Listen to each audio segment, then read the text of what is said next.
Oh, panibagong araw, panibagong vlog na pod mga inday na. Pay i-recommend sa inyo ha, nindot kaayong sapatos. O gusto mo ani nga kung sapatos, pwede siya pang walking, pwede siya pang jogging, barato kaayo. 120 lang na siya guys no, dili kasi pwedeng isulti diri kung pila ang presyo, basta ibutang na nako nya sa yellow basket nako. Ayan. Ganahan mo ani? Yan. Nindot kaayo siya. Very ano siya ba? Tawagan na very relaxing ba imong tiil ba og mag-jogging ka, mag-walking ka ana. Oh, sa mga ganahan ani mopalit ibutang nako sa yellow basket or sa comment section. I-check na lang ninyo no. Basta barato lang, worth it kayo imuhang kwarta. Dili kinahanglan mo palit kag mahalon talaga nga sapatos. Nakapalit ko og kanang sapatos ba 98 pesos lang gitry nako pero sakit sa tiil. Oo.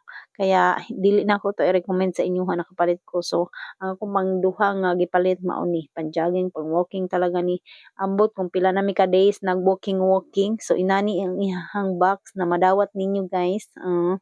So, ibutang na ko sa comment section ang link basta nindot ganahan ko ani niya. Murag ang iyahang ko ano, murag kanang New Balance talaga siya. Charis. Oh, ganahan mo magpalit og sapatos guys. Ibutang na ko ang link. Oh, di ba? Gaan kaayo siya guys. Nindot kaayo. Oh, di ba? Sakto lang ang presyo. Tapos dili siya sakit sa tiil. Humok lang ang ihang kuan. Nindot talaga siya pang walking or jogging. Pero kami di man mi mag-jogging, mag-walking raman mi. Oh, lakaw rami. Hangtod sa kapuyon ba? Charis. So, walking lang, 2 hours ang walking, okay na yan. Magka 10,000 step lang ka kada adlaw, okay na kaayo yan. So, ayan, kahapon pala itong ganap na ito, no? So, ayan, kahapon. At nagdadala lang kami ng sombrero, no? Kasi minsan kasi naulan or na, lang, tataligsik ba? Yan si Atias, yung kasama ko lagi. Iwan ko kung ilang days na kaming nagwo-walking. Tapos, ayan, papunta kami sa Patag. May pasagka, may paano na.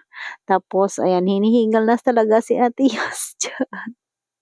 Sorry, Ate Jazz. Shout out sa iyo. Ang size pala ng paa ko, guys, no, is 38. Tapos, yung in-order ko na sapatos ay 39. Sakto lang talaga sa akin. Kung halimbawa, yung orderin yung size ng ng paa nyo is 37. Pwede kayo mag-order ng 38. Saktong-sakto lang talaga siya. So, mag-add kayo ng one size. Ganun yung ginawa ko. So, ayan na yung aking pag-uwi ko dito sa bahay kahapon. Ayun. Yung aking pipino juice, inubos ko siya. Baka kasi mapanis, no? Pag naabutan pa ng, ng isang araw ba yung ating pipino juice.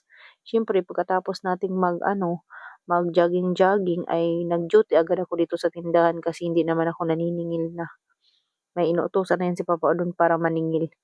O di ba nakapag-exercise ako ng 2 oras, walking at parang makalanghap ka ng ng hangin ba sa labas ba? Hindi ka kaya tulad talaga no nang nandito ka sa bahay. Nai-stop kasi minsan yung ating pagwo-walking ba. Maganda doon sa labas kasi tuloy-tuloy yung pagwo-walking mo. Tapos ayan, kaninang umaga, bago nga akong maligo at magbihis para nga mag-walking na naman ulit. Ginutom ako no dahil kinain ko kanina ay yung isda gulay. Yun lang yung kinain ko. Tapos nagutom ako. Tapos hindi ako kumain ng kanin. Kaya ayan, uminom ako ng 2 basong gatas. At biscuit yung aking kinain. Hindi ako kumain ng kanin kasi feel ko talaga hindi nawawala yung aking mga rashes talaga, no. Kaya tinanggal ko na naman talaga si kanin. Bahala na. Yung ulam na lang talaga yung aking kinain. At pagkatapos ko ngang maligo, ayan, dahil 4:00 na dyan, nag-walking na naman ulit kami, papunta kami sa Patag. Malapit na talaga kami mapunta doon sa sa pinakapatag talaga. Dahan-dahan lang, huwag pilitin. Enjoy talaga pag dito sa labas kasi tuloy-tuloy talaga no, yung walking mo. Hindi katulad dito sa bahay. Minsan kasi nai-stop yung aking pag-walking pag may nabili. So yun lang naman. Bukas naman ulit. Thank you for watching. Bye.